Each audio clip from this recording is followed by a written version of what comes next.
Recording by Andrea Fiore. The Path of Prosperity by James Allen. Foreword.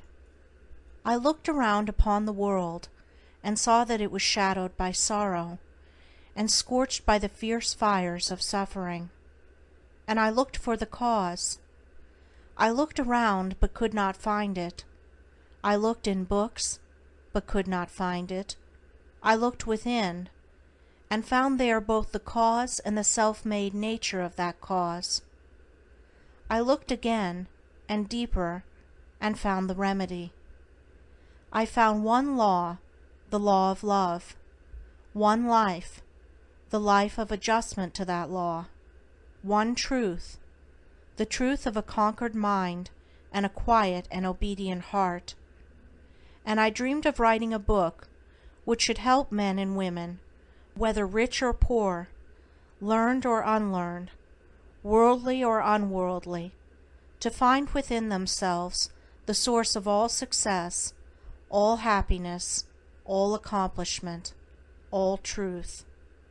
And the dream remained with me, and at last became substantial, and now I send it forth into the world on its mission of healing and blessedness, knowing that it cannot fail to reach the homes and hearts of those who are waiting and ready to receive it. James Allen. Chapter 1. The Lesson of Evil. Unrest and pain and sorrow are the shadows of life. There is no heart in all the world that has not felt the sting of pain, no mind that has not been tossed upon the dark waters of trouble, no eye that has not wept the hot blinding tears of unspeakable anguish. There is no household where the great destroyers, disease and death, have not entered, severing heart from heart, and casting over all the dark pall of sorrow. In the strong and apparently indestructible meshes of evil, all are more or less fast caught, and pain, unhappiness, and misfortune wait upon mankind. With the object of escaping, or in some way mitigating the overshadowing gloom, men and women rush blindly into innumerable devices, pathways by which they fondly hope to enter into a happiness which will not pass away. Such are the drunkard and the harlot, who revel in sensual excitements. Such is the exclusive aesthete, who shuts himself out from the sorrows of the world, and surrounds himself with enervating luxuries. Such is he who thirsts for wealth or fame, and subordinates all things to the achievement of that object. And such are they who seek consolation in the performance of religious rites. And to all the happiness sought seems to come, and the soul, for a time, is lulled into a sweet security and an intoxicating forgetfulness of the existence of evil. But the day of disease comes at last, or some great sorrow, temptation, or misfortune breaks suddenly in on the unfortified soul, and the fabric of its fancied happiness is torn to shreds. So over the head of every personal joy hangs the Damocletian sword of pain, ready at any moment to fall and crush the soul of him who is unprotected by knowledge. The child cries to be a man or woman; the man and woman sigh for the lost felicity of childhood. The poor man chafes under the chains of poverty by which he is bound, and the rich man often lives in the fear of poverty, or scours the world in search of an elusive shadow he calls happiness. Sometimes the soul feels that it has found a secure peace and happiness in adopting a certain religion, in embracing an intellectual philosophy, or in building up an intellectual or artistic ideal, but some overpowering temptation proves the religion to be inadequate or insufficient, the theoretical philosophy is found to be a useless prop, or in a moment the idealistic statue upon which the devotee has for years been laboring is shattered into fragments at his feet. Is there, then, no way of escape from pain and sorrow? Are there no means by which bonds of evil may be broken? Is permanent happiness, secure prosperity, and abiding peace a foolish dream? No, there is a way, and I speak it with gladness, by which evil can be slain forever. There is a process by which disease, poverty, or any adverse condition or circumstance can be put on one side, never to return.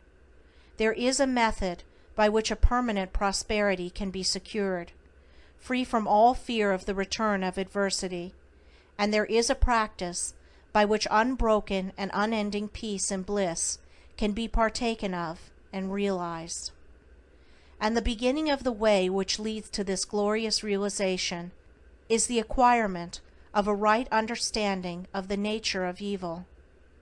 It is not sufficient to deny or ignore evil, it must be understood. It is not enough to pray to God to remove the evil. You must find out why it is there, and what lesson it has for you. It is of no avail to fret and fume and chafe at the chains which bind you. You must know why and how you are bound. Therefore, reader, you must get outside yourself, and must begin to examine and understand yourself. You must cease to be a disobedient child in the school of experience, and must begin to learn, with humility and patience, the lessons that are set for your edification and ultimate perfection. For evil, when rightly understood, is found to be not an unlimited power or principle in the universe, but a passing phase of human experience, and it therefore becomes a teacher to those who are willing to learn. Evil is not an abstract something outside yourself. It is an experience in your own heart, and by patiently examining and rectifying your heart, you will be gradually led into the discovery of the origin and nature of evil, which will necessarily be followed by its complete eradication. All evil is corrective and remedial, and is therefore not permanent. It is rooted in ignorance of the true nature and relation of things, and so long as we remain in that state of ignorance, we remain subject to evil. There is no evil in the universe which is not the result of ignorance, and which would not, if we were ready and willing to learn its lesson, lead us to higher wisdom, and then vanish away. But men remain in evil, and it does not pass away, because men are not willing or prepared to learn the lesson which it came to teach them. I knew a child who, every night when its mother took it to bed, cried to be allowed to play with the candle, and one night, when the mother was off guard for a moment, the child took hold of the candle. The inevitable result followed, and the child never wished to play with the candle again. By its one foolish act it learned, and learned perfectly, the lesson of obedience, and entered into the knowledge that fire burns. And this incident is a complete illustration of the nature, meaning, and ultimate result of all sin and evil. As the child suffered through its own ignorance of the real nature of fire, so older children suffer through their ignorance of the real nature of the things which they weep for and strive after, and which harm them when they are secured, the only difference being that in the latter case the ignorance and evil are more deeply rooted and obscure. Evil has always been symbolized by darkness, and good by light, and hidden within the symbol is contained the perfect interpretation, the reality, for just as light always floods the universe, and darkness is only a mere speck or shadow cast by a small body intercepting a few rays of the illimitable light, so the light of the Supreme Good is the positive and life-giving power which floods the universe, and evil, the insignificant shadow cast by the self that intercepts and shuts off the illuminating rays which strive for entrance. When night folds the world in its black impenetrable mantle, no matter how dense the darkness, it covers but the small space of half our little planet, while the whole universe is ablaze with living light, and every soul knows that it will awake in the light in the morning. Know then that when the dark night of sorrow, pain, or misfortune settles down upon your soul, and you stumble along with weary and uncertain steps, that you are merely intercepting your own personal desires between yourself and the boundless light of joy and bliss, and the dark shadow that covers you is cast by none and nothing but yourself. And just as the darkness without is but a negative shadow, an unreality which comes from nowhere, goes to nowhere, and has no abiding dwelling place, so the darkness within is equally a negative shadow, passing over the evolving and light-born soul. But, I fancy I hear someone say, why pass through the darkness of evil at all? Because, by ignorance you have chosen to do so, and because by doing so you may understand both good and evil, and may the more appreciate the light by having passed through the darkness. As evil is the direct outcome of ignorance, so when the lessons of evil are fully learned, ignorance passes away, and wisdom takes its place. But as a disobedient child refuses to learn its lessons at school, so it is possible to refuse to learn the lessons of experience, and thus to remain in continual darkness, and to suffer continually recurring punishments in the form of disease, disappointment, and sorrow. He, therefore, who would shake himself free of the evil which encompasses him, must be willing and ready to learn, and must be prepared to undergo that disciplinary process without which no grain of wisdom or abiding happiness and peace can be secured. A man may shut himself up in a dark room and deny that the light exists, but it is everywhere without, and darkness exists only in his own little room. So you may shut out the light of truth, or you may begin to pull down the walls of prejudice, self-seeking, and error which you have built around yourself, and so let in the glorious and omnipresent light. By earnest self-examination, strive to realize, and not merely hold as a theory, that evil is a passing phase, a self-created shadow, that all your pains, sorrows, and misfortunes have come to you by a process of undeviating and absolutely perfect law, have come to you because you deserve and require them, and that by first enduring and then understanding them, you may be made stronger, wiser, nobler. When you have fully entered into this realization, you will be in a position to mold your own circumstances, to transmute all evil into good, and to weave, with a master hand, the fabric of your destiny. What of the night, O watchman? Seest thou yet the glimmering dawn upon the mountain heights? The golden herald of the light of lights, are his fair feet upon the hilltops set? Cometh he yet to chase away the gloom, and with it all the demons of the night? Strike yet his darting rays upon thy sight? Hearest thou his voice, the sound of error's doom? The morning cometh, lover of the light. Even now he gilds with gold the mountain's brow. Dimly I see the path whereon even now his shining feet are set toward the night. Darkness shall pass away, and all the things that love the darkness and that hate the light shall disappear forever with the night. Rejoice, for thus the speeding herald sings. End of Foreword and Chapter 1. Recording by Andrea Fiore. Chapter 2. The world a reflex of mental states. What you are, so is your world. Everything in the universe is resolved into your own inward experience. It matters little what is without, for it is all a reflection of your own state of consciousness. It matters everything what you are within, for everything without will be mirrored and colored accordingly. All that you positively know is contained in your own experience. All that you will ever know must pass through the gateway of experience, and so become part of yourself.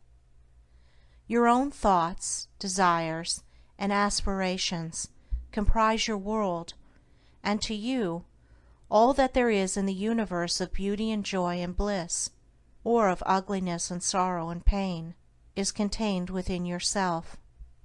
By your own thoughts you make or mar your life, your world, your universe.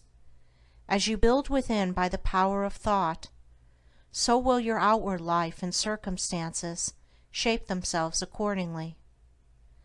Whatsoever you harbor in the inmost chambers of your heart will sooner or later, by the inevitable law of reaction, shape itself in your outward life. The soul that is impure, sordid, and selfish is gravitating with unerring precision toward misfortune and catastrophe. The soul that is pure, unselfish, and noble is gravitating with equal precision toward happiness and prosperity. Every soul attracts its own, and nothing can possibly come to it that does not belong to it. To realize this is to recognize the universality of divine law. The incidents of every human life, which both make and mar, are drawn to it by the quality and power of its own inner thought life. Every soul is a complex combination of gathered experiences and thoughts, and the body is but an improvised vehicle for its manifestation. What therefore your thoughts are, that is your real self, and the world around, both inanimate and inanimate, wears the aspect with which your thoughts clothe it. All that we are is the result of what we have thought. It is founded on our thoughts. It is made up of our thoughts. Thus said Buddha, and it therefore follows that if a man is happy, it is because he dwells in happy thoughts; if miserable, because he dwells in despondent and debilitating thoughts. Whether one be fearful or fearless, foolish or wise, troubled or serene, within that soul lies the cause of its own state or states, and never without. And now I seem to hear a chorus of voices exclaim, "But do you really mean to say that outward circumstances do not affect our minds?" I do not say that, but I say this, and know it to be an infallible truth, that circumstances can only affect you in so far as you allow them to do so. You are swayed by circumstances because you have not a right understanding of the nature, use, and power of thought. You believe, and upon this little word belief hang all our sorrows and joys, that outward things have the power to make or mar your life. By so doing you submit to those outward things, confess that you are their slave, and they are your unconditional master. By so doing you invest them with a power which they do not of themselves possess. And you succumb in reality not to mere circumstances, but to the gloom or gladness, the fear or hope, the strength or weakness, which your thought sphere has thrown around them. I knew two men who at an early age lost the hard-earned savings of years. One was very deeply troubled, and gave way to chagrin, worry, and despondency. The other, on reading in his morning paper that the bank in which his money was deposited had hopelessly failed, and that he had lost all, quietly and firmly remarked, "Well, it's gone, and trouble and worry won't bring it back, but hard work will."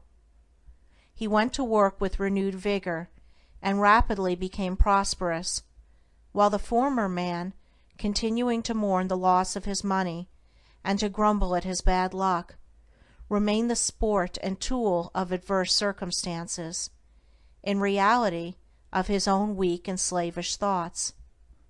The loss of money was a curse to the one because he clothed the event with dark and dreary thoughts. It was a blessing to the other because he threw around it thoughts of strength, of hope, and renewed endeavor. If circumstances had the power to bless or harm, they would bless and harm all men alike. But the fact that the same circumstances will be alike good and bad to different souls proves that the good or bad is not the circumstance, but only in the mind of him that encounters it. When you begin to realize this, you will begin to control your thoughts, to regulate and discipline your mind, and to rebuild the inward temple of your soul, eliminating all useless and superfluous material, and incorporating into your being thoughts alone of joy and serenity, of strength and life, of compassion and love, of beauty and immortality. And as you do this, you will become joyful and serene, strong and healthy, compassionate and loving, and beautiful with the beauty of immortality. As we clothe events with the drapery of our own thoughts, so likewise do we clothe the objects of the visible world around us, and where one sees harmony and beauty, another sees revolting ugliness. An enthusiastic naturalist was one day roaming the country lanes in pursuit of his hobby, and during his rambles came upon a pool of brackish water near a farmyard. As he proceeded to fill a small bottle with the water for the purpose of examination under the microscope, he dilated, with more enthusiasm than discretion, to an uncultivated son of the plough who stood close by, upon the hidden and innumerable wonders contained in the pool, and concluded by saying, "Yes, my friend, within this pool is contained 100, nay, 1,000,000 universes, had we but the sense or the instrument by which we could apprehend them." And the unsophisticated one ponderously remarked, "I know the water be full of tadpoles, but they be easy to catch." When the naturalist, his mind stored with the knowledge of natural facts, saw beauty, harmony, and hidden glory, the mind unenlightened upon those things saw only an offensive mud puddle. The wild flower, which the casual wayfarer thoughtlessly tramples upon, is, to the spiritual eye of the poet, an angelic messenger from the invisible. To many, the ocean is but a dreary expanse of water on which ships sail and are sometimes wrecked. To the soul of the musician it is a living thing, and he hears, in all its changing moods, divine harmonies. Where the ordinary mind sees disaster and confusion, the mind of the philosopher sees the most perfect sequence of cause and effect, and where the materialist sees nothing but endless death, the mystic sees pulsating and eternal life. And as we clothe both events and objects with our own thoughts, so likewise do we clothe the souls of others in the garments of our thoughts. The suspicious believe everybody to be suspicious. The liar feels secure in the thought that he is not so foolish as to believe that there is such a phenomenon as a strictly truthful person. The envious see envy in every soul. The miser thinks everybody is eager to get his money. He who has subordinated conscience in the making of his wealth sleeps with a revolver under his pillow, wrapped in the delusion that the world is full of conscienceless people who are eager to rob him, and the abandoned sensualist looks upon the saint as a hypocrite. On the other hand, those who dwell in loving thoughts see that all in which calls forth their love and sympathy, the trusting and honest are not troubled by suspicions, the good-natured and charitable, who rejoice at the good fortune of others, scarcely know what envy means, and he who has realized the divine within himself recognizes it in all beings, even in the beasts. And men and women are confirmed in their mental outlook because of the fact that by the law of cause and effect they attract to themselves that which they send forth, and so come in contact with people similar to themselves. The old adage, "Birds of a feather flock together," has a deeper significance than is generally attached to it, for in the thought world, as in the world of matter, each clings to its kind. Do you wish for kindness? Be kind. Do you ask for truth? Be true. What you give of yourself you find. Your world is a reflex of you. If you are one of those who are praying for and looking forward to a happier world beyond the grave, here is a message of gladness for you. You may enter into and realize that happy world now. It fills the whole universe, and it is within you, waiting for you to find, acknowledge, and possess, said one who knew the inner laws of being. When men shall go here or go there, go not after them. The kingdom of God is within you. What you have to do is believe this. Simply believe it, with a mind unshadowed by doubt, and then meditate upon it till you understand it. You will then begin to purify and to build your inner world, and as you proceed, passing from revelation to revelation, from realization to realization, you will discover the utter powerlessness of outward things beside the magic potency of a self-governed soul. If thou wouldest right the world, and banish all its evils and its woes, make its wild places bloom, and its drear deserts blossom as the rose, then right thyself. If thou wouldest turn the world from its long lone captivity in sin, restore all broken hearts, slay grief, and let sweet consolation in, turn thou thyself. If thou wouldest cure the world of its long sickness, end its grief and pain, bring in all healing joy, and give to the afflicted rest again, then cure thyself. If thou wouldest wake the world out of its dream of death and darkening strife, bring it to love and peace, and light and brightness of immortal life, wake thou thyself. End of Chapter 2. Chapter 3. The Way Out of Undesirable Conditions. Having seen and realized that evil is but a passing shadow thrown by the intercepting self across the transcendent form of the eternal good, and that the world is a mirror in which each sees a reflection of himself, we now ascend, by firm and easy steps, to that plane of perception whereon is seen and realized the vision of the law. With this realization comes the knowledge that everything is included in a ceaseless interaction of cause and effect, and that nothing can possibly be divorced from law. From the most trivial thought, word, or act of man, up to the groupings of celestial bodies, law reigns supreme. No arbitrary condition can, even for one moment, exist, for such a condition would be a denial and an annihilation of law.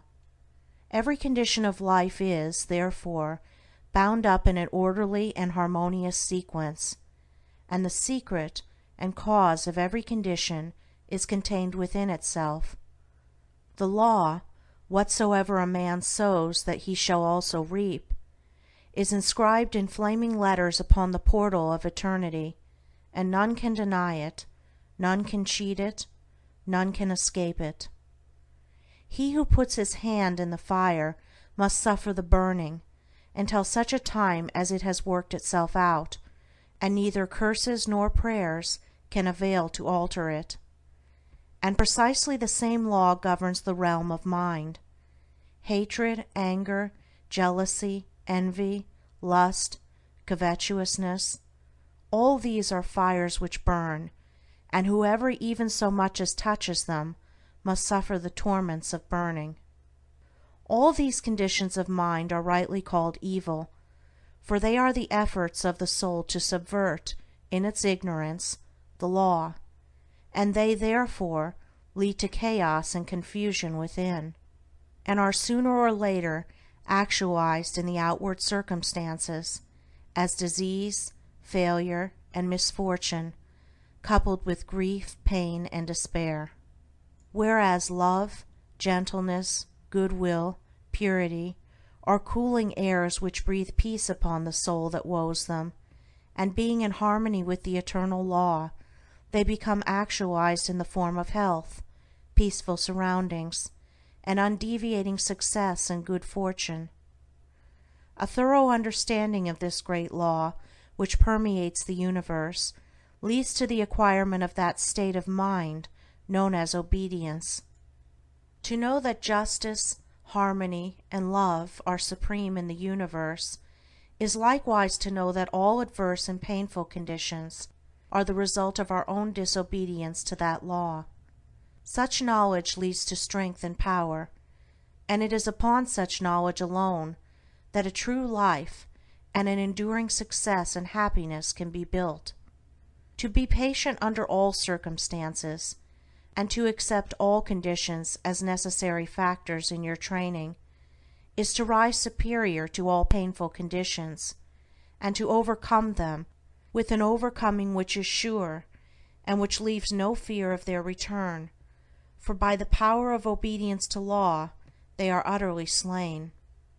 Such an obedient one is working in harmony with the law, has in fact identified himself with the law, and whatsoever he conquers forever. Whatsoever he builds can never be destroyed. The cause of all power, as of all weakness, is within. The secret of all happiness, as of all misery, is likewise within. There is no progress apart from unfoldment within, and no sure foothold of prosperity or peace except by the orderly advancement in knowledge. You say you are chained by circumstances. You cry out for better opportunities, for a wider scope, for improved physical conditions, and perhaps you inwardly curse the fate that binds you hand and foot. It is for you that I write. It is for you that I speak. Listen and let my words burn themselves into your heart, for that which I say to you is truth. You may bring about that improved condition in your outward life which you desire, if you will unswervingly resolve to improve your inner life. I know this pathway looks barren at its commencement. Truth always does. It is only error and delusion which are at first inviting and fascinating. But if you undertake to walk it, if you perseveringly discipline your mind, eradicating your weaknesses, and allowing your soul forces and spiritual powers to unfold themselves, you will be astonished at the magical changes which will be brought about in your outward life. As you proceed, golden opportunities will be strewn across your path, and the power and judgment to properly utilize them will spring up within you.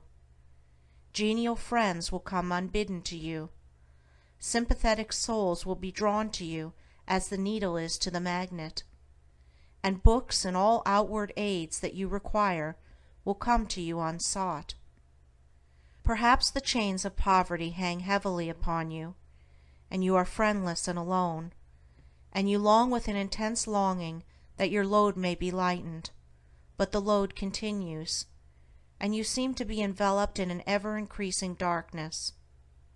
Perhaps you complain, you bewail your lot, your birth, your parents, your employer, or the unjust powers who have bestowed upon you so undeservedly poverty and other, affluence and ease. Cease your complaining and fretting. None of these things which you blame are the cause of your poverty. The cause is within yourself, and where the cause is, there is the remedy. The very fact that you are a complainer shows that you deserve your lot, shows that you lack the faith which is the ground of all effort and progress. There is no room for a complainer in a universe of law, and worry is soul suicide. By your very attitude of mind, you are strengthening the chains which bind you, and are drawing about you the darkness by which you are enveloped. Alter your outlook upon life, and your outward life will alter. Build yourself up in the faith and knowledge, and make yourself worthy of better surroundings and wider opportunities. Be sure, first of all, that you are making the best of what you have. Do not delude yourself into supposing that you can step into greater advantages whilst overlooking smaller ones, for if you could, the advantage would be impermanent, and you would quickly fall back again in order to learn the lesson which you had neglected. As the child at school must master one standard before passing on to the next, so before you can have that greater good which you so desire, must you faithfully employ that which you already possess. The parable of the talents is a beautiful story illustrative of this truth, for does it not plainly show that if we misuse, neglect, or degrade that which we possess, be it ever so mean and insignificant, even that little will be taken from us, for by our conduct we show that we are unworthy of it. Perhaps you are living in a small cottage, and are surrounded by unhealthy and vicious influences. You desire a larger and more sanitary residence. Then you must fit yourself for such a residence by first of all making your cottage as far as possible a little paradise. Keep it spotlessly clean, make it look as pretty and sweet as your limited means will allow. Cook your plain food with all care, and arrange your humble table as tastefully as you possibly can. If you cannot afford a carpet, let your rooms be carpeted with smiles and welcomes, fastened down with the nails of kind words, driven in with the hammer of patience. Such a carpet will not fade in the sun, and constant use will never wear it away.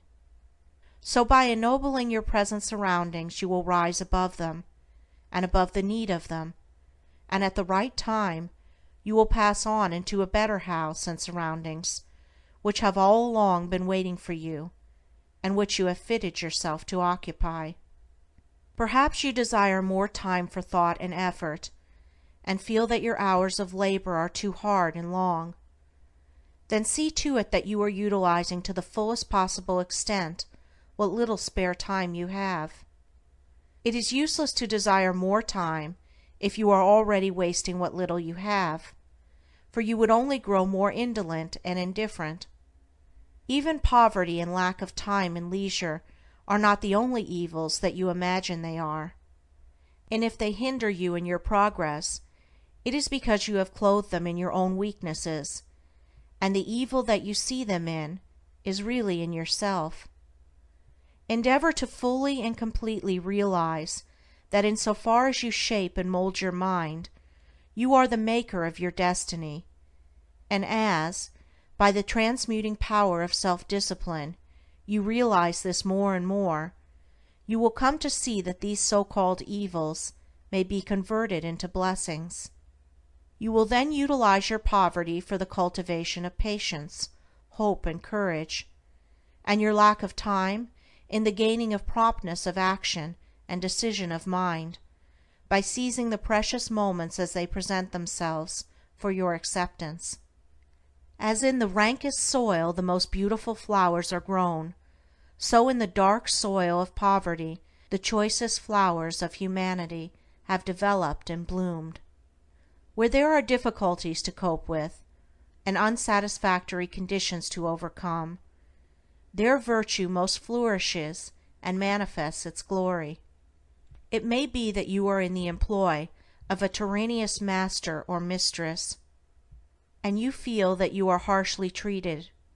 Look upon this also as necessary to your training. Return your employer's unkindness with gentleness and forgiveness. Practice unceasingly patience and self-control.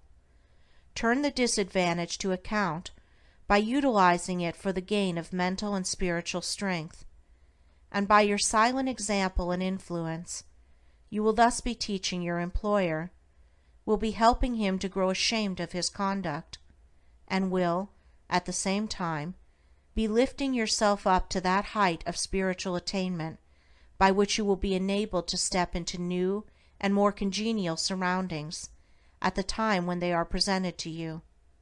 Do not complain that you are a slave, but lift yourself up, by noble conduct, above the plane of slavery.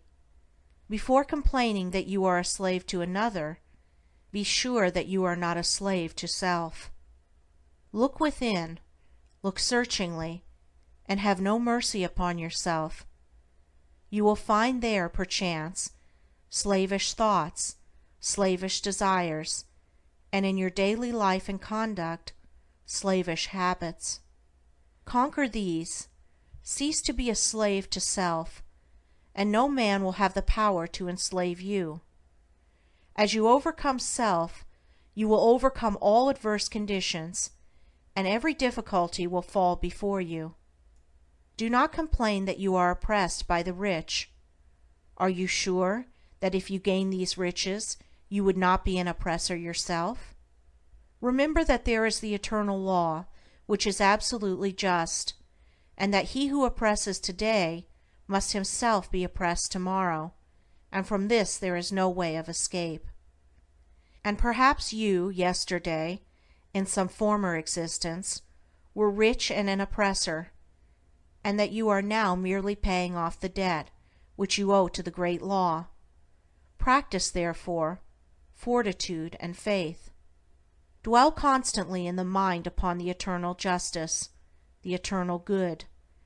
Endeavor to lift yourself above the personal and the transitory into the impersonal and permanent.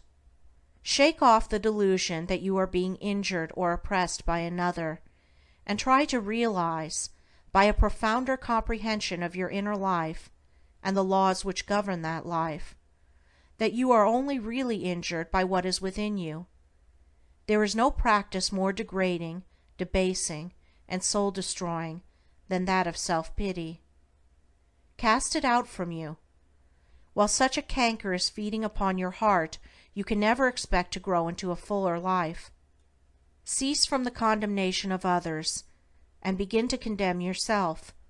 Condone none of your acts, desires, or thoughts that will not bear comparison with spotless purity, or endure the light of sinless good. By so doing you will be building your house upon the rock of the eternal, and all that is required for your happiness and well-being will come to you in its own time. There is positively no way of permanently rising above poverty or any undesirable condition, except by eradicating those selfish and negative conditions within, of which these are the reflection, and by virtue of which they continue. The way to true riches is to enrich the soul by the acquisition of virtue. Outside of real heart virtue there is neither prosperity nor power, but only the appearances of these. I am aware that men make money who have acquired no measure of virtue, and have little desire to do so, but such money does not constitute true riches, and its possession is transitory and feverish. Here is David's testimony: For I was envious at the foolish when I saw the prosperity of the wicked. Their eyes stand out with fatness, they have more than heart could wish. Verily I have cleansed my heart in vain, and washed my hands in innocence. When I thought to know this, it was too painful for me, until I went into the sanctuary of God. Then I understood their end. The prosperity of the wicked was a great trial to David until he went into the sanctuary of God, and then he knew their end. You likewise may go into that sanctuary. It is within you. It is that state of consciousness which remains when all that is sordid and personal and impermanent is risen above, and universal and eternal principles are realized. That is the God state of consciousness. It is the sanctuary of the Most High.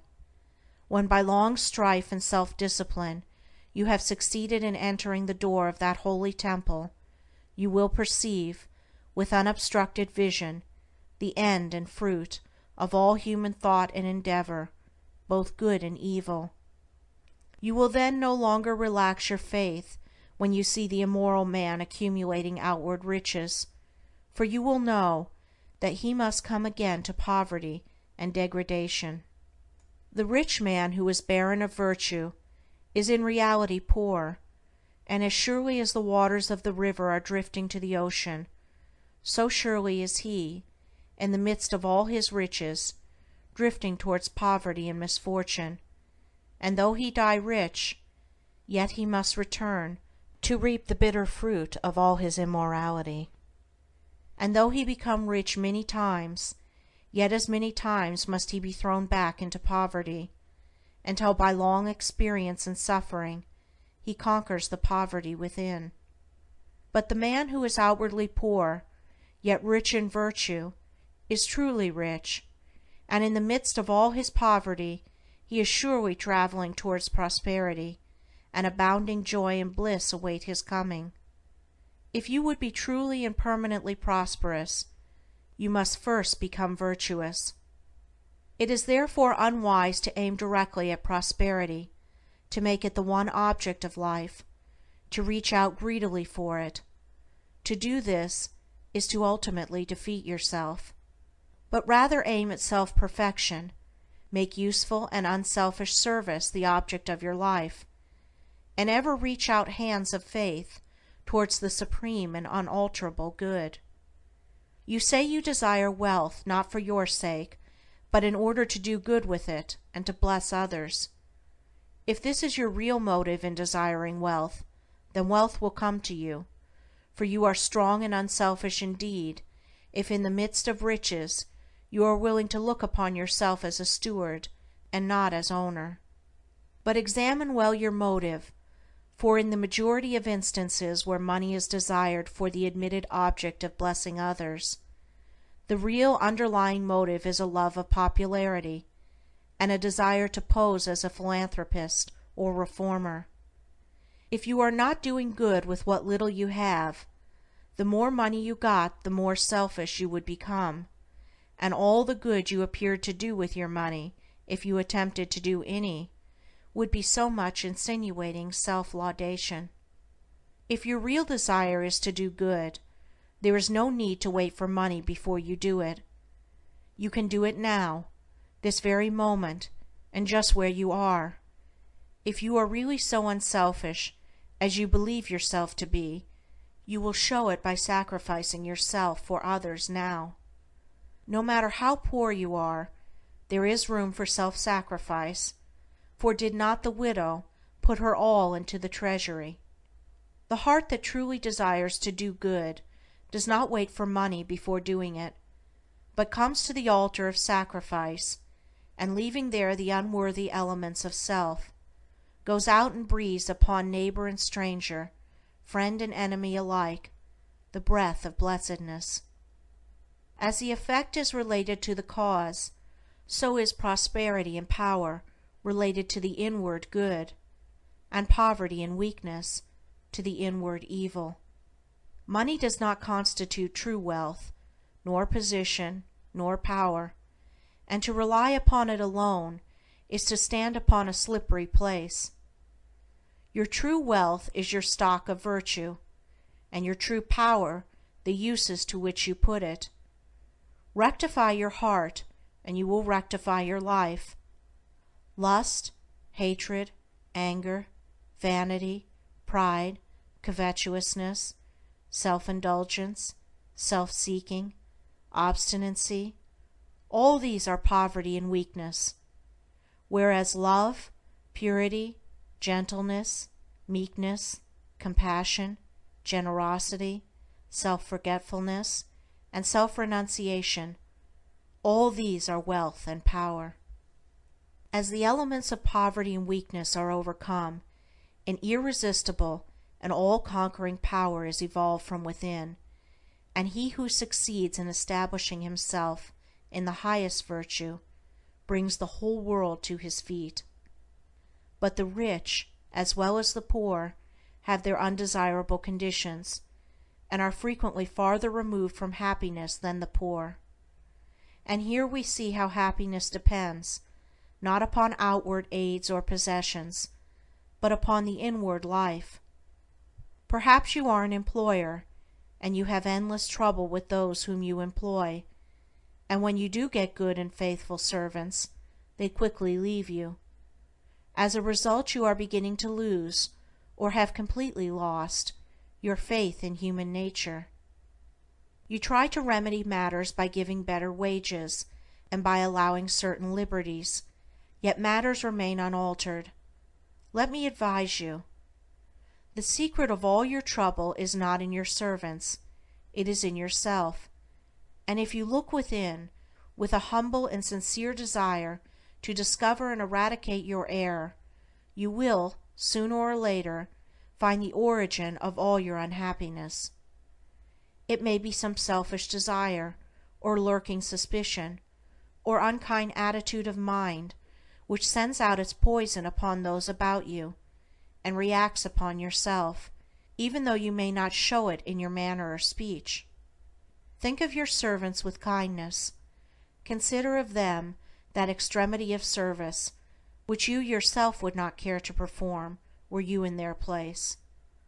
Rare and beautiful is that humility of soul by which a servant entirely forgets himself in his master's good, but far rarer and beautiful with a divine beauty is that nobility of soul by which a man, forgetting his own happiness, seeks the happiness of those who are under his authority, and who depend upon him for their bodily sustenance. And such a man's happiness is increased tenfold, nor does he need to complain of those whom he employs. Said a well-known and extensive employer of labor, who never needs to dismiss an employee, "I have always had the happiest relations with my work people. If you ask me how it is to be accounted for, I can only say that it has been my aim from the first to do to them as I would wish to be done by. Herein lies the secret by which all desirable conditions are secured, and all that are undesirable are overcome. Do you say that you are lonely and unloved, and have not a friend in the world? Then I pray you, for the sake of your own happiness, blame nobody but yourself. Be friendly towards others, and friends will soon flock round you. Make yourself pure and lovable, and you will be loved by all. Whatever conditions are rendering your life burdensome, you may pass out of and beyond them by developing and utilizing within you the transforming power of self-purification and self-conquest. Be it the poverty which galls, and remember that the poverty upon which I have been dilating is that poverty which is a source of misery, and not that voluntary poverty which is the glory of emancipated souls. Or the riches which burden, or the many misfortunes, griefs, and annoyances which form the dark background in the web of life, you may overcome them by overcoming the selfish elements within which give them life. It matters not that by the unfailing law there are past thoughts and acts to work out and to atone for, as by the same law we are setting in motion, during every moment of our life, fresh thoughts and acts, and we have the power to make them good or ill. Nor does it follow that if a man, reaping what he has sown, must lose money or forfeit position, that he must also lose his fortitude or forfeit his uprightness, and it is in these that his wealth and power and happiness are to be found. He who clings to self is his own enemy and is surrounded by enemies. He who relinquishes self is his own savior and is surrounded by friends like a protecting belt. Before the divine radiance of a pure heart, all darkness vanishes and all clouds melt away, and he who has conquered self has conquered the universe.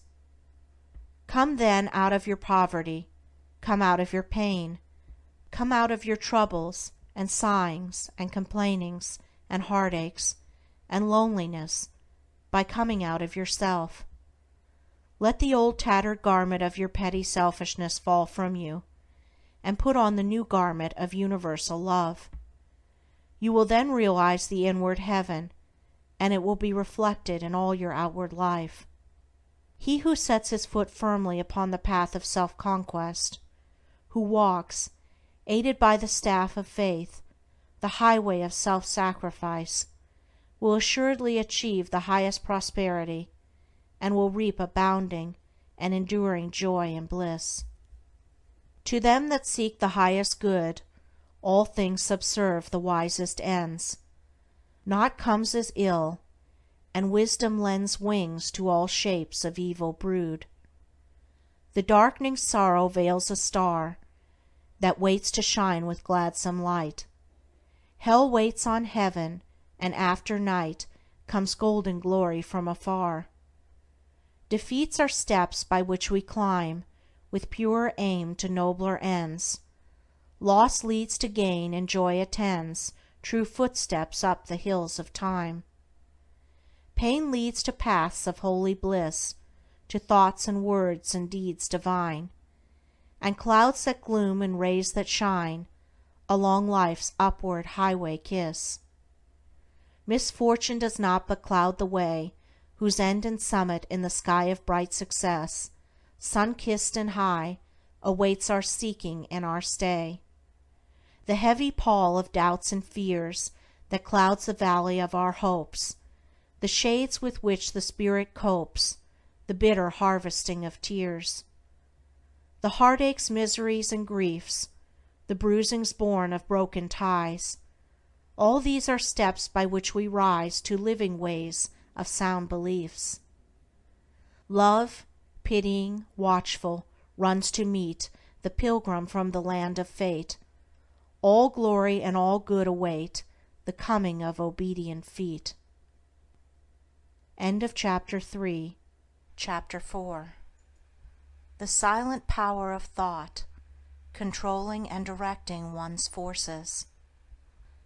The most powerful forces in the universe are the silent forces, and in accordance with the intensity of its power does a force become beneficent when rightly directed, and destructive when wrongly employed. This is a common knowledge in regard to the mechanical forces, such as steam, electricity, etc., but few have yet learned to apply this knowledge to the realm of mind, where the thought forces, most powerful of all, are continually being generated and sent forth as currents of salvation or destruction. At this stage of his evolution, man has entered into the possession of these forces, and the whole trend of his present advancement is their complete subjugation. All the wisdom possible to man on this material earth is to be found only in complete self-mastery, and the command, "Love your enemies," resolves itself into an exaltation to enter here and now into the possession of that sublime wisdom by taking hold of, mastering and transmuting those mind forces to which man is now slavishly subject, and by which he is helplessly borne, like a straw on the stream, upon the currents of selfishness. The Hebrew prophets, with their perfect knowledge of the supreme law, always related outward events to inward thought, and associated national disaster or success with the thoughts and desires that dominated the nation at the time. The knowledge of the causal power of thought is the basis of all their prophecies, as it is the basis of all real wisdom and power. National events are simply the working out of the psychic forces of the nation. Wars, plagues, and famines are the meeting and clashing of wrongly directed thought forces, the culminating points at which destruction steps in as the agent of the law. It is foolish to ascribe war to the influence of one man or to one body of men. It is the crowning horror of national selfishness.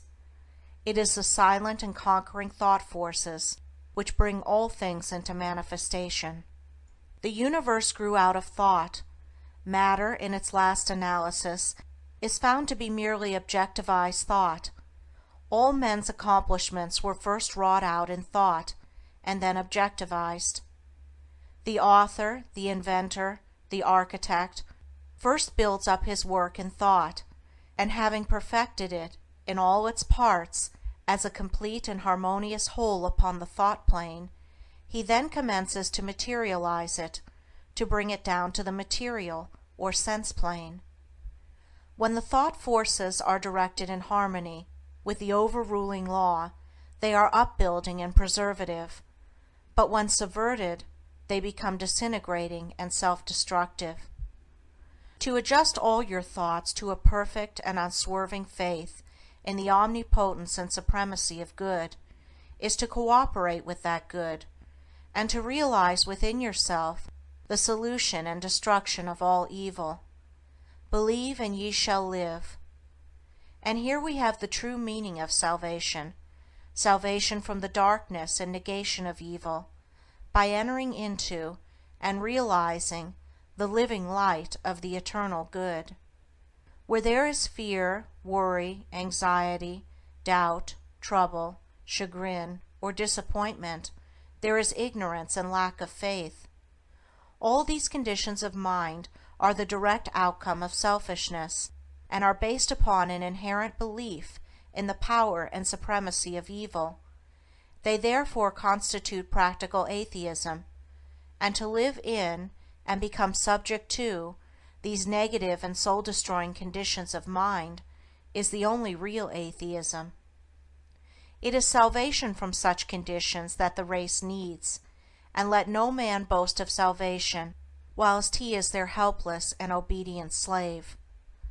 To fear or to worry is as sinful as to curse, for how can one fear or worry if he intrinsically believes in the eternal justice, the omnipotent good, the boundless love? To fear, to worry, to doubt is to deny, to disbelieve. It is from such states of mind that all weakness and failure proceed, for they represent the annulling and disintegrating of the positive thought forces which would otherwise speed to their object with power, and bring about their own beneficent results. To overcome these negative conditions is to enter into a life of power, is to cease to be a slave, and to become a master, and there is only one way by which they can be overcome, and that is by steady and persistent growth in inward knowledge. To mentally deny evil is not sufficient. It must, by daily practice, be risen above and understood. To mentally affirm the good is inadequate. It must, by unswerving endeavor, be entered into and comprehended. The intelligent practice of self-control quickly leads to a knowledge of one's interior thought forces, and later on, to the acquisition of that power by which they are rightly employed and directed. In the measure that you master self, that you control your mental forces instead of being controlled by them, in just such measure will you master affairs and outward circumstances. Show me a man under whose touch everything crumbles away, and who cannot retain success even when it is placed in his hands, and I will show you a man who dwells continually in those conditions of mind which are the very negation of power. To be forever wallowing in the bogs of doubt, to be drawn continually into the quicksands of fear, or blown ceaselessly about by the winds of anxiety, is to be a slave, and to live the life of a slave, even though success and influence be forever knocking at your door, seeking for admittance. Such a man, being without faith and without self-government, is incapable of the right government of his affairs, and is a slave to circumstances, in reality a slave to himself. Such are taught by affliction, and ultimately pass from weakness to strength by the stress of bitter experience. Faith and purpose constitute the motive power of life. There is nothing that a strong faith and an unflinching purpose may not accomplish. By the daily exercise of silent faith, the thought forces are gathered together, and by the daily strengthening of silent purpose, those forces are directed toward the object of accomplishment. Whatever your position in life may be, before you can hope to enter into any measure of success, usefulness, and power, you must learn how to focus your thought forces by cultivating calmness and repose. It may be that you are a businessman and you are suddenly confronted with some overwhelming difficulty or probable disaster. You grow fearful and anxious, and are at your wits' end. To persist in such a state of mind would be fatal, for when anxiety steps in, correct judgment passes out. Now, if you will take advantage of a quiet hour or two in the early morning or at night, and go away to some solitary spot, or to some room in your house where you know you will be absolutely free from intrusion, and having seated yourself in an easy attitude, you forcibly direct your mind right away from the subject of anxiety, by dwelling upon something in your life that is pleasing and bliss-giving. A calm, reposeful strength will gradually steal into your mind, and your anxiety will pass away.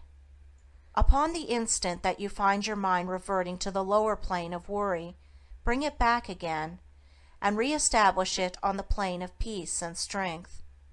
When this is fully accomplished, you may then concentrate your whole mind upon the solution of your difficulty, and what was intricate and insurmountable to you in your hour of anxiety will be made plain and easy, and you will see, with that clear vision and perfect judgment which belong only to a calm and untroubled mind, the right course to pursue, and the proper end to be brought about. It may be that you will have to try day after day before you will be able to perfectly calm your mind, but if you persevere, you will certainly accomplish it, and the course which is presented to you in that hour of calmness must be carried out. Doubtless, when you are again involved in the business of the day, and worries again creep in and begin to dominate you, you will begin to think that the course is a wrong or foolish one, but do not heed such suggestions. Be guided absolutely and entirely by the vision of calmness, and not by the shadows of anxiety. The hour of calmness is the hour of illumination and correct judgment. By such a course of mental discipline, the scattered thought forces are reunited and directed, like the rays of the searchlight, upon the problem at issue, with the result that it gives way before them. There is no difficulty, however great, but will yield before a calm and powerful concentration of thought, and no legitimate object but may be speedily actualized by the intelligent use and direction of one's soul forces. Not until you have gone deeply and searchingly into your inner nature and have overcome many enemies that lurk there, can you have any approximate conception of the subtle power of thought, of its inseparable relation to outward and material things, or of its magical potency, when rightly poised and directed, in readjusting and transforming the life conditions. Every thought you think is a force sent out, and in accordance with its nature and intensity, will go out to seek a lodgment in minds receptive to it, and will react upon yourself for good or evil. There is ceaseless reciprocity between mind, and a continual interchange of thought forces. Selfish and disturbing thoughts are so many malignant and destructive forces, messengers of evil, sent out to stimulate and augment the evil in other minds, which in turn send them back upon you with added power. While thoughts that are calm, pure, and unselfish are so many angelic messengers sent out into the world, with health, healing, and blessedness upon their wings, counteracting the evil forces, pouring the oil of joy upon the troubled waters of anxiety and sorrow, and restoring to broken hearts their heritage of immortality. Think good thoughts, and they will quickly become actualized in your outward life in the form of good conditions. Control your soul forces, and you will be able to shape your outward life as you will. The difference between a savior and a sinner is this, that the one has a perfect control of all the forces within him, the other is dominated and controlled by them. There is absolutely no other way to true power and abiding peace but by self-control, self-government, self-purification. To be at the mercy of your disposition is to be impotent, unhappy, and of little real use in the world. The conquest of your petty likes and dislikes, your capricious loves and hates, your fits of anger, suspicion, jealousy, and all the changing moods to which you are more or less helplessly subject, this is the task you have before you, if you would weave into the web of life the golden threads of happiness and prosperity. Insofar as you are enslaved by the changing moods within you, you will need to depend upon others and upon outward aids as you walk through life. If you would walk firmly and securely, and would accomplish any achievement, you must learn to rise above and control all such disturbing and retarding vibrations. You must daily practice the habit of putting your mind at rest, going into the silence, as it is commonly called. This is a method of replacing a troubled thought with one of peace, a thought of weakness with one of strength. Until you succeed in doing this, you cannot hope to direct your mental forces upon the problems and pursuits of life with any appreciable measure of success. It is a process of diverting one's scattered forces into one powerful channel. Just as a useless marsh may be converted into a field of corn or a fruitful garden by draining and directing the scattered and harmful streams into one well-cut channel, so he who acquires calmness and subdues and directs the thought currents within himself saves his soul and fructifies his heart and life. As you succeed in gaining mastery over your impulses and thoughts, you will begin to feel, growing up within you, a new and silent power, and a settled feeling of composure and strength will remain within you. Your latent powers will begin to unfold themselves, and whereas formerly your efforts were weak and ineffectual, you will now be able to work with that calm confidence which commands success. And along with this new power and strength, there will be awakened within you that interior illumination known as intuition, and you will walk no longer in darkness and speculation, but in light and certainty. With the development of this soul vision, judgment and mental penetration will be incalculably increased, and there will evolve within you that prophetic vision by the aid of which you will be able to sense coming events, and to forecast, with remarkable accuracy, the result of your efforts. And in just the measure that you alter from within will your outlook upon life alter, and as you alter your mental attitude towards others, they will alter in their attitude and conduct towards you. As you rise above the lower, debilitating, and destructive thought forces, you will come in contact with the positive, strengthening, and upbuilding currents generated by strong, pure, and noble minds. Your happiness will be immeasurably intensified, and you will begin to realize the joy, strength, and power which are born only of self-mastery. And this joy, strength, and power will be continually radiating from you, and without any effort on your part. Nay, though you are utterly unconscious of it, strong people will be drawn towards you, influence will be put into your hands, and in accordance with your altered thought world will outward events shape themselves. A man's foes are they of his own household, and he who would be useful, strong, and happy must cease to be a passive receptacle for the negative, beggarly, and impure streams of thought, and as a wise householder commands his servants and invites his guests, so must he learn to command his desires, and to say, with authority, what thoughts he shall admit into the mansion of his soul. Even a very partial success in self-mastery adds greatly to one's power, and he who succeeds in perfecting this divine accomplishment enters into possession of undreamed-of wisdom and inward strength and peace, and realizes that all the forces of the universe aid and protect his footsteps, who is master of his soul. Would you scale the highest heaven? Would you pierce the lowest hell? Live in dreams of constant beauty, or in basest thinkings dwell? For your thoughts are heaven above you, and your thoughts are hell below. Bliss is not except in thinking, torment not but thought can know. Worlds would vanish but for thinking, glory is not but in dreams, and the drama of the ages from the thought eternal streams. Dignity and shame and sorrow, pain and anguish, love and hate, are but maskings of the mighty pulsing thought that governs fate.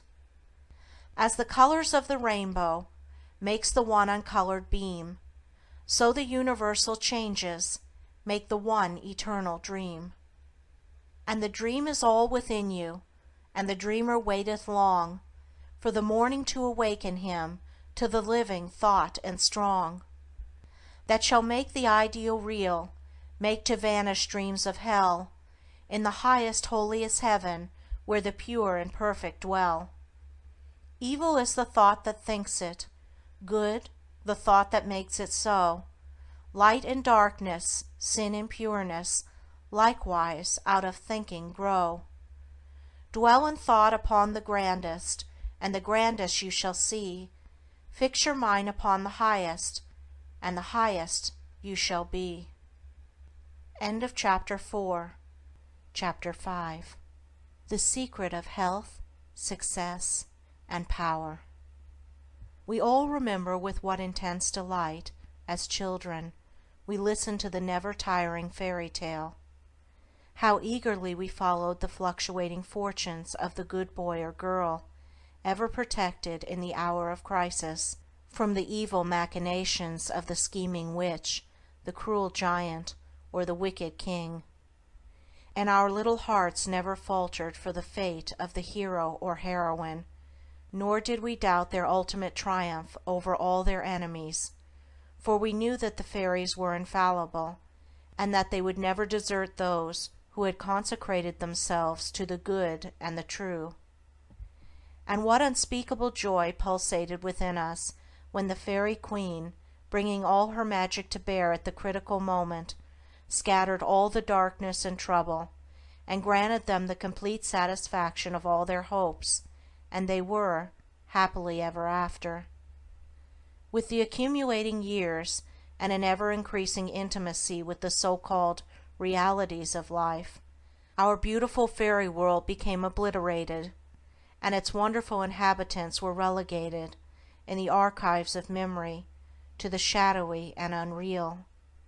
And we thought we were wise and strong in thus leaving forever the land of childish dreams, but as we re-become little children in the wondrous world of wisdom, we shall return again to the inspiring dreams of childhood, and find that they are, after all, realities. The fairy folk, so small and nearly always invisible, yet possessed with an all-conquering and magical power, who bestow upon the good health, wealth, and happiness, along with all the gifts of nature in lavish profusion, start again into reality and become immortalized in the soul realm of him who, by the growth in wisdom, has entered into a knowledge of the power of thought, and the laws which govern the inner world of being. To him the fairies live again as thought people, thought messengers, thought powers working in harmony with the overruling good. And they who, day by day, endeavor to harmonize their hearts with the heart of the Supreme Good, do in reality acquire true health, wealth, and happiness. There is no protection to compare with goodness, and by goodness I do not mean a mere outward conformity to the rules of mortality. I mean pure thought, noble aspiration, unselfish love, and freedom from vainglory. To dwell continually in good thoughts is to throw around oneself a psychic atmosphere of sweetness and power, which leaves its impress upon all who come in contact with it. As the rising sun puts to rout the helpless shadows, so are all the impotent forces of evil put to flight by the searching rays of positive thought, which shine forth from a heart made strong in purity and faith. Where there is sterling faith and uncompromising purity, there is health, there is success, there is power. In such a one, disease, failure, and disaster can find no lodgment, for there is nothing on which they can feed.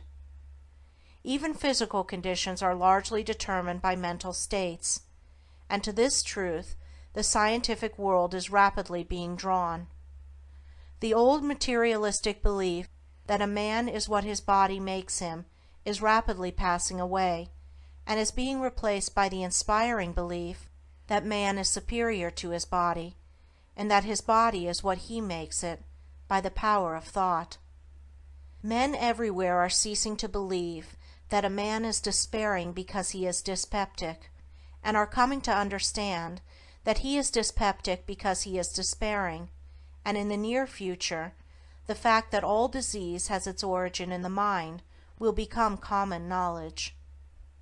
There is no evil in the universe but has its root and origin in the mind, and sin, sickness, sorrow, and affliction do not in reality belong to the universal order, are not inherent in the nature of things, but are the direct outcome of our ignorance of the right relation of things. According to tradition, there once lived, in India, a school of philosophers who led a life of such absolute purity and simplicity that they commonly reached the age of 150 years, and to fall sick was looked upon by them as an unpardonable disgrace, for it was considered to indicate a violation of law. The sooner we realize and acknowledge that sickness, far from being the arbitrary visitation of an offended God, or the test of an unwise providence, is the result of our own error or sin, the sooner we shall enter upon the highway of health. Disease comes to those who attract it, to those whose minds and bodies are receptive to it, and flees from those whose strong, pure, and positive thought sphere generates healing and life-giving currents. If you are given to anger, worry, jealousy, greed, or any other inharmonious state of mind, and expect perfect physical health, you are expecting the impossible, for you are continually sowing the seeds of disease in your mind. Such conditions of mind are carefully shunned by the wise man, for he knows them to be far more dangerous than a bad drain or an infected house. If you would be free from all physical aches and pains, and would enjoy perfect physical harmony, then put your mind in order, and harmonize your thoughts. Think joyful thoughts, think loving thoughts. Let the elixir of goodwill course through your veins, and you will need no other medicine. Put away your jealousies, your suspicions, your worries, your hatreds, your selfish indulgences, and you will put away your dyspepsia, your biliousness, your nervousness and aching joints. If you will persist in clinging to these debilitating and demoralizing habits of mind, then do not claim when your body is laid low with sickness. The following story illustrates the close relation that exists between habits of mind and bodily conditions. A certain man was afflicted with a painful disease, and he tried one physician after another, but all to no purpose. He then visited towns which were famous for their curative waters, and after having bathed in them all, his disease was more painful than ever. One night he dreamed that a presence came to him and said, "Brother, hast thou tried all the means of cure?" And he replied, "I have tried all." "Nay," said the presence, "come with me, and I will show thee a healing bath which has escaped thy notice." The afflicted man followed, and the presence led him to a clear pool of water, and said, "Plunge thyself in this water, and thou shalt surely recover," and thereupon vanished. The man plunged into the water, and on coming out, lo! his disease had left him, and at the same moment he saw written above the pool the word "Renounce." Upon waking, The full meaning of his dream flashed across his mind, and looking within, he discovered that he had, all along, been a victim to a sinful indulgence, and he vowed that he would renounce it forever. He carried out his vow, and from that day his affliction began to leave him, and in a short time he was completely restored to health. Many people complain that they have broken down through overwork. In the majority of such cases, the breakdown is more frequently the result of foolishly wasted energy. If you would secure health, you must learn to work without friction. To become anxious or excited, or to worry over needless details, is to invite a breakdown.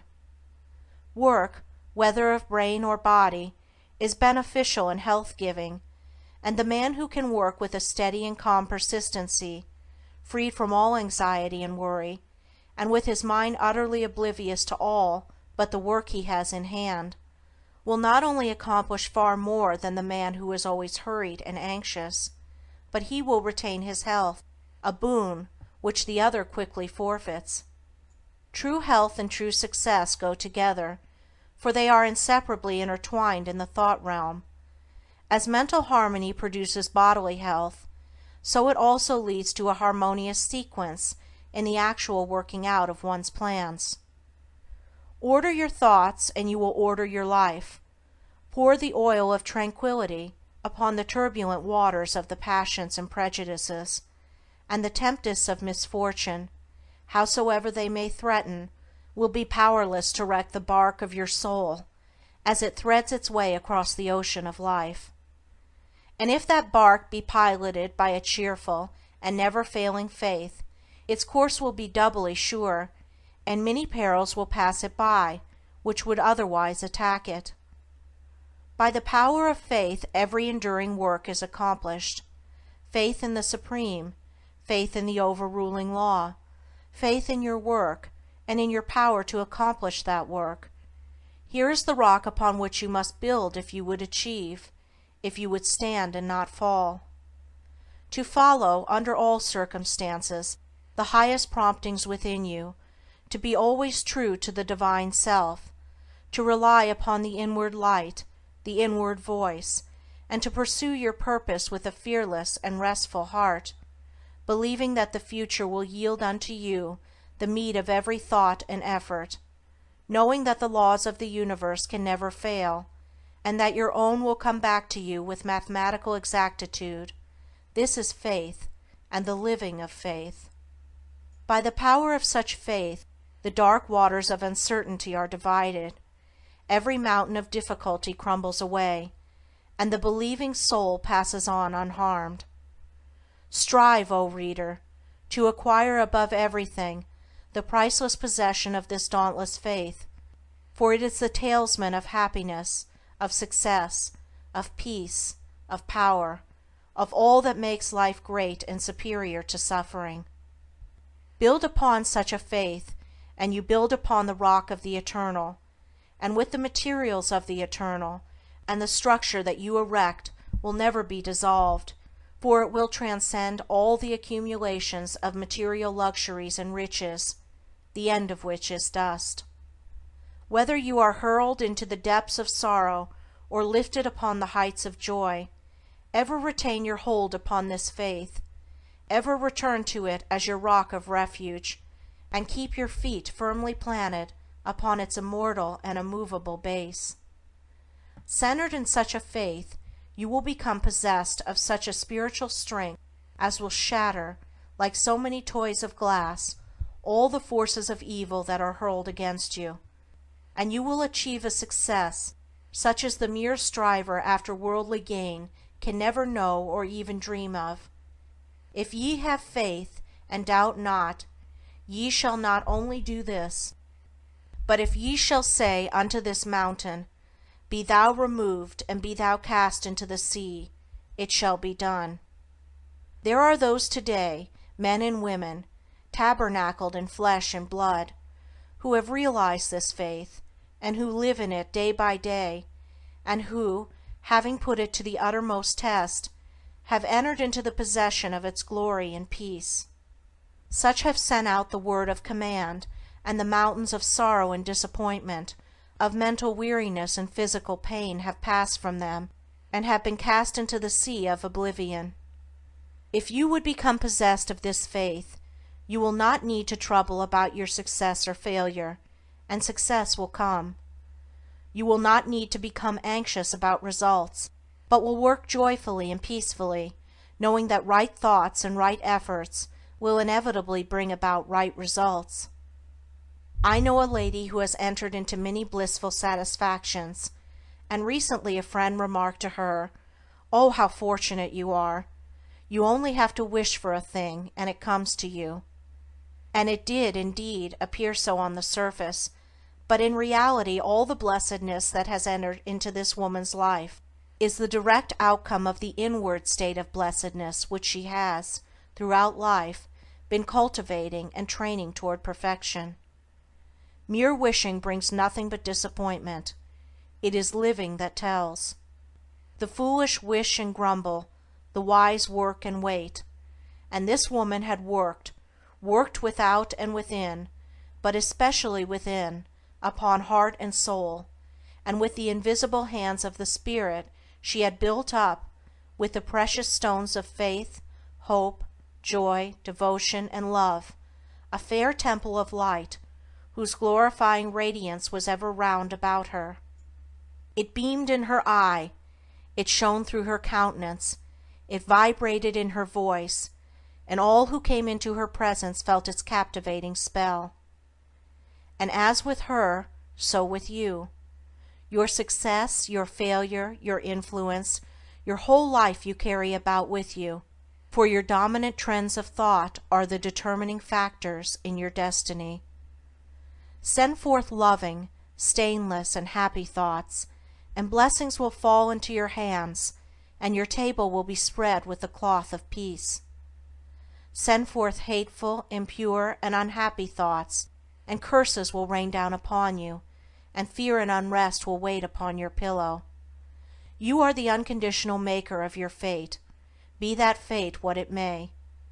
Every moment you are sending forth from you the influences which will make or mar your life. Let your heart grow large and loving and unselfish, and great and lasting will be your influence and success, even though you make little money. Confine it within the narrow limits of self-interest, and even though you become a millionaire, your influence and success, at the final reckoning, will be found to be utterly insignificant. Cultivate then this pure and unselfish spirit, and combine with purity and faith, singleness of purpose, and you are evolving from within the elements, not only of abounding health and enduring success, but of greatness and power. If your present position is distasteful to you, and your heart is not in your work, nevertheless perform your duties with scrupulous diligence, and whilst resting your mind in the idea that a better position and greater opportunities are waiting for you, ever keep an active mental outlook for budding possibilities, so that when the critical moment arrives and the new channel presents itself, you will step into it, with your mind fully prepared for the undertaking, and with that intelligence and foresight which is born of mental discipline. Whatever your task may be, concentrate your whole mind upon it, throw into it all the energy of which you are capable. The faultless completion of small tasks leads inevitably to larger tasks. See to it that you rise by steadily climbing, and you will never fall, and herein lies the secret of true power. Learn, by consistent practice, how to husband your resources, and to concentrate them, at any moment, upon a given point. The foolish waste all their mental and spiritual energy in frivolity, foolish chatter, or selfish argument, not to mention wasteful physical excesses. If you would acquire overcoming power, you must cultivate poise and passivity. You must be able to stand alone. All power is associated with immovability. The mountain, the massive rock, the storm-tried oak, all speak to us of power because of their combined solitary grandeur and defiant fixity, while the shifting sand, the yielding twig, and the wavering reed speak to us of weakness, because they are movable and non-resistant, and are utterly useless when detached from their fellows. He is the man of power who, when all his fellows are swayed by some emotion or passion, remains calm and unmoved. He only is fitted to command and control who has succeeded in commanding and controlling himself. The hysterical, the fearful, the thoughtless and frivolous, let such seek company, for they will fall for lack of support, but the calm, the fearless, the thoughtful, and let such seek the solitude of the forest, the desert, and the mountain top, and to their power more power will be added, and they will more and more successfully stem the psychic currents and whirlpools which engulf mankind. Passion is not power, it is the abuse of power, the dispersion of power. Passion is like a furious storm which beats fiercely and wildly upon the embattled rock, whilst power is like the rock itself, which remains silent and unmoved through it all. That was a manifestation of true power when Martin Luther, wearied with the persuasions of his fearful friends, who were doubtful as to his safety should he go to Worms, replied, "If there were as many devils in Worms as there are tiles on the housetops, I would go." And when Benjamin Disraeli broke down in his first parliamentary speech and brought upon himself the derision of the House, that was an exhibition of germinal power when he exclaimed, "The day will come when you will consider it an honor to listen to me." When that young man whom I knew, passing through continual reverses and misfortunes, was mocked by his friends and told to desist from further effort, and he replied, "The time is not far distant when you will marvel at my good fortune and success," he showed that he possessed of that silent and irresistible power which has taken him over innumerable difficulties and crowned his life with success. If you have not this power, you may acquire it by practice, and the beginning of power is likewise the beginning of wisdom. You must commence by overcoming those purposeless trivialities to which you have hitherto been a willing victim. Boisterous and uncontrolled laughter, slander and idle talk, and joking merely to raise a laugh, all these things must be put on one side, as so much waste of valuable energy. St. Paul never showed his wondrous insight into the hidden laws of human progress to greater advantage than when he warned the Ephesians against foolish talking and jesting which is not convenient, for to dwell habitually in such practices is to destroy all spiritual power and life. As you succeed in rendering yourself impervious to such mental dissipations, you will begin to understand what true power is, and you will then commence to grapple with the more powerful desires and appetites which hold your soul in bondage, and bar the way to power, and your further progress will then be made clear. Above all, be of single aim, have a legitimate and useful purpose, and devote yourself unreservedly to it. Let nothing draw you aside. Remember that the double-minded man is unstable in all his ways. Be eager to learn, but slow to beg. Have a thorough understanding of your work, and let it be your own, and as you proceed, ever following the inward guide, the infallible voice, you will pass on from victory to victory, and will rise step by step to higher resting places, and your ever-broadening outlook will gradually reveal to you the essential beauty and purpose of life. Self-purified, health will be yours. Faith protected, success will be yours.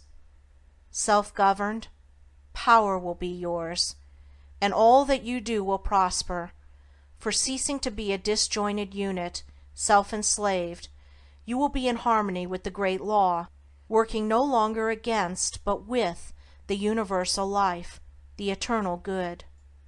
And what health you gain, it will remain with you. What success you achieve will be beyond all human computation and will never pass away. And what influence and power you wield will continue to increase throughout the ages, for it will be a part of that unchangeable principle which supports the universe. This, then, is the secret of health, a pure heart and a well-ordered mind. This is the secret of success, an unfaltering faith and a wisely directed purpose, and to rein in, with unfaltering will, the dark steed of desire. This is the secret of power. All ways are waiting for my feet to tread, the light and dark, the living and the dead, the broad and narrow way, the high and low, the good and bad, and with quick step or slow. I now may enter any way I will, and find by walking which is good, which ill. And all good things my wandering feet await, if I but come with my vow inviolate, unto the narrow, high, and holy way of heart-born purity, and therein stay, walking, secure from him who taunts and scorns, to flowery meads across the path of thorns. And I may stand where health, success, and power await my coming, if each fleeting hour I cling to love and patience, and abide with stainlessness, and never step aside from high integrity, so shall I see, at last, the land of immortality. And I may seek and find, I may achieve, I may not claim, but losing, may retrieve. The law bends not for me, but I must bend unto the law, if I would reach the end of my afflictions, if I would restore my soul to light and life, and weep no more. Not mine the arrogant and selfish claim to all good things, be mine the lowly aim, to seek and find, to know and comprehend, and wisdom ward all holy footsteps wend. Nothing is mine to claim or to command, but all is mine to know and understand. End of Chapter 5. Chapter 6. The Secret of Abounding Happiness. Great is the thirst for happiness, and equally great is the lack of happiness. The majority of the poor long for riches, believing that their possession would bring them supreme and lasting happiness. Many who are rich, having gratified every desire and whim, suffer from ennui and repletion, and are farther from the possession of happiness even than the very poor. If we reflect upon this state of things, it will ultimately lead us to a knowledge of the all-important truth that happiness is not derived from mere outward possessions, nor misery from the lack of them, for if this were so, we should find the poor always miserable and the rich always happy, whereas the reverse is frequently the case. Some of the most wretched people whom I have known were those who were surrounded with riches and luxury, while some of the brightest and happiest people I have met were possessed of only the barest necessities of life. Many men who have accumulated riches have confessed that the selfish gratification which followed the acquisition of riches has robbed life of its sweetness, and that they were never so happy as when they were poor. What then is happiness, and how is it to be secured? Is it a figment, a delusion, and is suffering alone perennial? We shall find, after earnest observation and reflection, that all, except those who have entered the way of wisdom, believe that happiness is only to be obtained by the gratification of desire. It is this belief, rooted in the soil of ignorance and continually watered by selfish cravings, that is the cause of all the misery in the world. And I do not limit the word desire to the grosser animal cravings. It extends to the higher psychic realm, where far more powerful, subtle, and insidious cravings hold in bondage the intellectual and refined, depriving them of all that beauty, harmony, and purity of soul whose expression is happiness. Most people will admit that selfishness is the cause of all the unhappiness in the world, but they fall under the soul-destroying delusion that it is somebody else's selfishness and not their own. When you are willing to admit that all your unhappiness is the result of your own selfishness, You will not be far from the gates of paradise, but so long as you are convinced that it is the selfishness of others that is robbing you of joy, so long will you remain a prisoner in your own self-created purgatory. Happiness is that inward state of perfect satisfaction which is joy and peace, and from which all desire is eliminated. The satisfaction which results from gratified desire is brief and illusionary, and is always followed by an increased demand for gratification. Desire is as insatiable as the ocean, and clamors louder and louder as its demands are attended to. It claims ever-increasing service from its deluded devotees, until at last they are struck down with physical or mental anguish, and are hurled into the purifying fires of suffering. Desire is the reign of hell, and all torments are centered there. The giving up of desire is the realization of heaven, and all delights await the pilgrim there. I sent my soul through the invisible, some letter of that afterlife to spell, and by my soul returned to me, and whispered, I myself am heaven and hell. Heaven and hell are inward states. Sink into self and all its gratifications, and you sink into hell. Rise above self into that state of consciousness which is the utter denial and forgetfulness of self, and you enter heaven. Self is blind, without judgment, not possessed of true knowledge, and always leads to suffering. Correct perception, unbiased judgment, and true knowledge belong only to the divine state, and only in so far as you realize this divine consciousness can you know what real happiness is. So long as you persist in selfishly seeking for your own personal happiness, so long will happiness elude you, and you will be sowing the seeds of wretchedness. In so far as you succeed in losing yourself in the service of others, in that measure will happiness come to you, and you will reap a harvest of bliss. It is in loving, not in being loved, the heart is blessed. It is in giving, not in seeking gifts, we find our quest. Whatever be thy longing or thy need, that do thou give, so shall thy soul be fed, and thou indeed shalt truly live. Cling to self and you cling to sorrow. Relinquish self and you enter into peace. To seek selfishly is not only to lose happiness, but even that which we believe to be the source of happiness. See how the glutton is continually looking about for a new delicacy wherewith to stimulate his deadened appetite, and how bloated, burdened, and diseased, scarcely any food at last is eaten with pleasure. Whereas he who has mastered his appetite, and not only does not seek, but never thinks of gustatory pleasure, finds delight in the most frugal meal. The angel form of happiness, which men, looking through the eyes of self, imagine they see in gratified desire, when clasped is always found to be the skeleton of misery.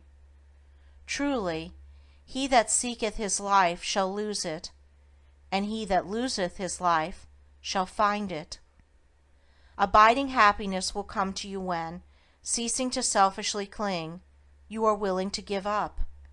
When you are willing to lose, unreservedly, that impermanent thing which is so dear to you, and which, whether you cling to it or not, will one day be snatched from you, then you will find that that which seemed to you like a painful loss turns out to be a supreme gain.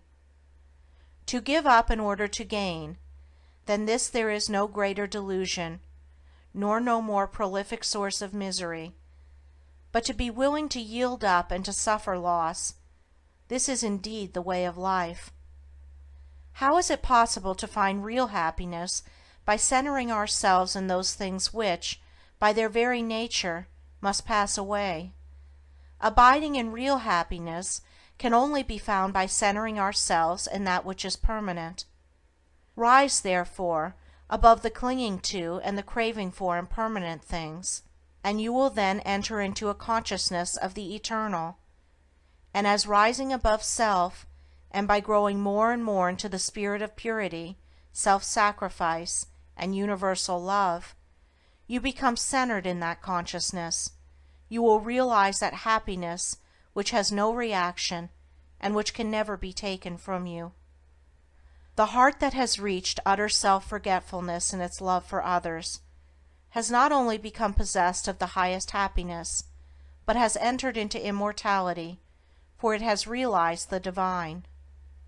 Look back upon your life, and you will find that the moments of supremest happiness were those in which you uttered some word or performed some act of compassion or self-denying love.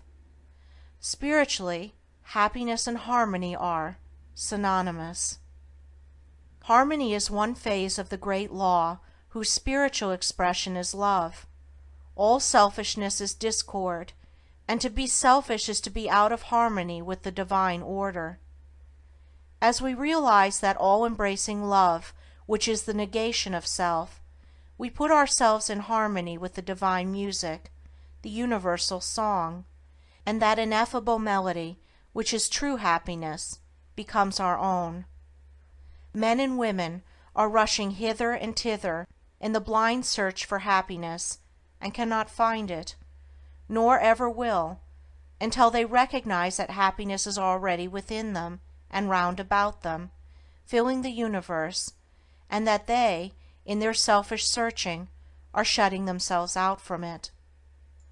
I followed happiness to make her mine, past towering oak and swinging ivy vine.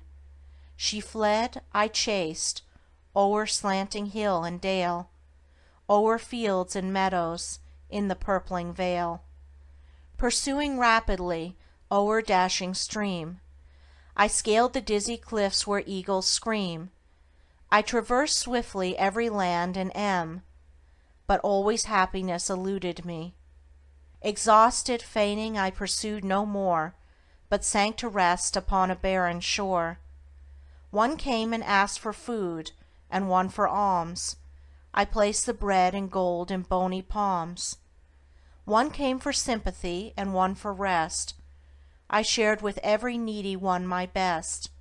When lo, sweet happiness, with form divine, stood by me, whispering softly, I am thine. These beautiful lines of Burleigh's express the secret of all abounding happiness. Sacrifice the personal and transient, and you rise at once into the impersonal and permanent. Give up that narrow cramped self that seeks to render all things subservient to its own petty interests, and you will enter into the company of the angels, into the very heart and essence of universal love. Forget yourself entirely in the sorrows of others, and in ministering to others, and divine happiness will emancipate you from all sorrow and suffering. Take the first step with a good thought, the second with a good word, the third with a good deed. I entered paradise. And you may also enter into paradise by pursuing the same course. It is not beyond, it is here. It is realized only by the unselfish. It is known in its fullness only to the pure in heart. If you have not realized this unbounded happiness, you may begin to actualize it by ever holding before you the lofty ideal of unselfish love, and aspiring towards it. Aspiration or prayer is desire turned upward. It is the soul turning toward its divine source, where alone permanent satisfaction can be found. By aspiration, the destructive forces of desire are transmuted into divine and all-preserving energy. To aspire is to make an effort to shake off the trammels of desire. It is the prodigal made wise by loneliness and suffering, returning to his Father's mansion. As you rise above the sordid self, as you break, one after another, the chains that bind you, you will realize the joy of giving, as distinguished from the misery of grasping, giving of your substance, giving of your intellect, giving of the love and light that is growing within you. You will then understand what it is indeed, more blessed to give than to receive. But the giving must be of the heart, without any taint of self, without desire for reward. The gift of pure love is always attended with bliss. If after you have given, you are wounded because you are not thanked or flattered, or your name put in the paper, know then that your gift was prompted by vanity and not by love, and you were merely giving in order to get, were not really giving, but grasping. Lose yourself in the welfare of others. Forget yourself in all that you do. This is the secret of unbounding happiness. Ever be on the watch to guard against selfishness, and learn faithfully the divine lessons of inward sacrifice. So shall you climb the highest heights of happiness, and shall remain in the never-clouded sunshine of universal joy, clothed in the shining garment of immortality. Are you searching for the happiness that does not fade away? Are you looking for the joy that lives and leaves no grievous day? Are you panting for the water brooks of love and life and peace? Then let all dark desires depart, and selfish seeking cease. Are you lingering the paths of pain, grief-haunted, stricken sore? Are you wandering in the ways that wound your weary feet the more?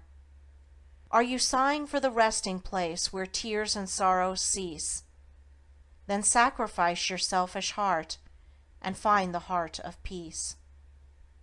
End of Chapter 6. Chapter 7. The realization of prosperity. It is granted only to the heart that abounds with integrity, trust, generosity, and love to realize true prosperity. The heart that is not possessed of these qualities cannot know prosperity, for prosperity, like happiness, is not an outward possession, but an inward realization.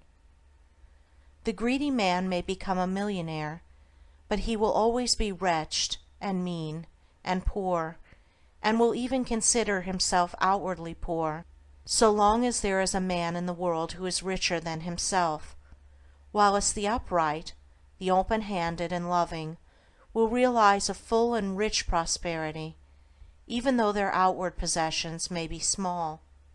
He is poor who is dissatisfied, he is rich who is contented with what he has, and he is richer who is generous with what he has.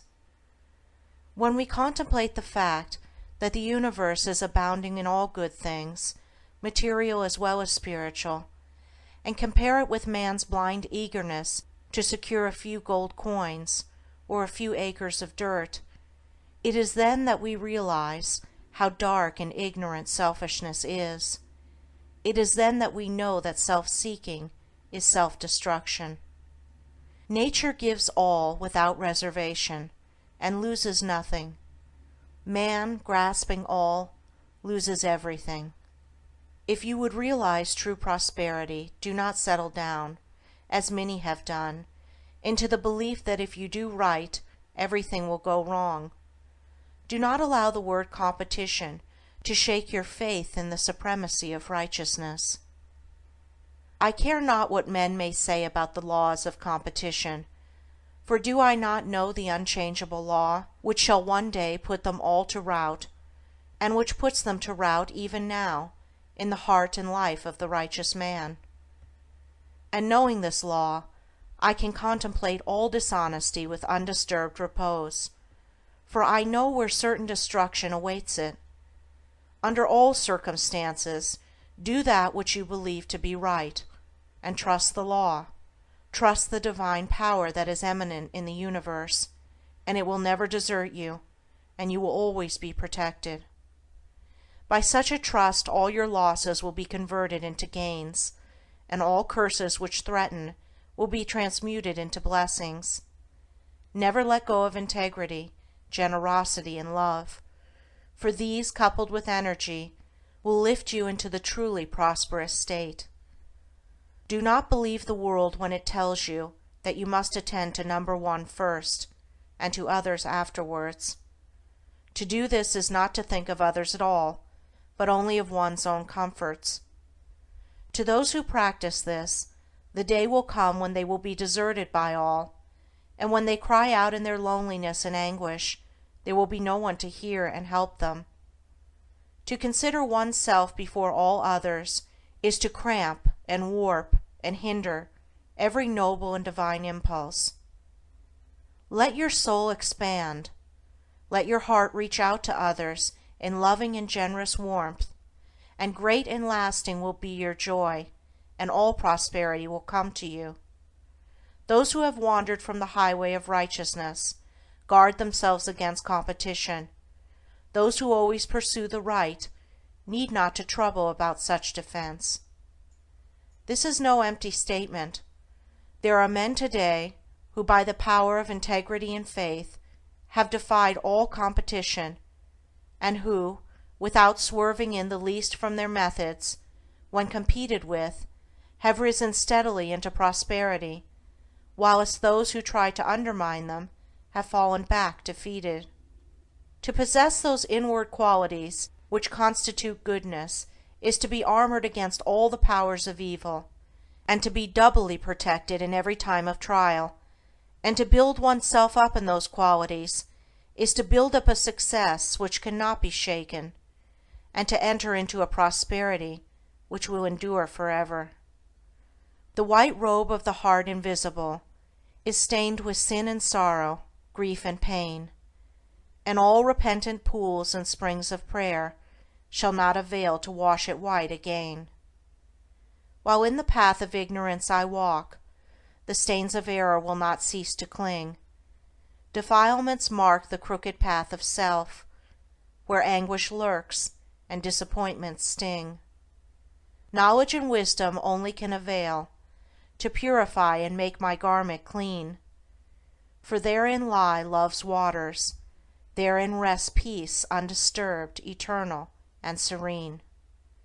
Sin and repentance is the path of pain. Knowledge and wisdom is the path of peace.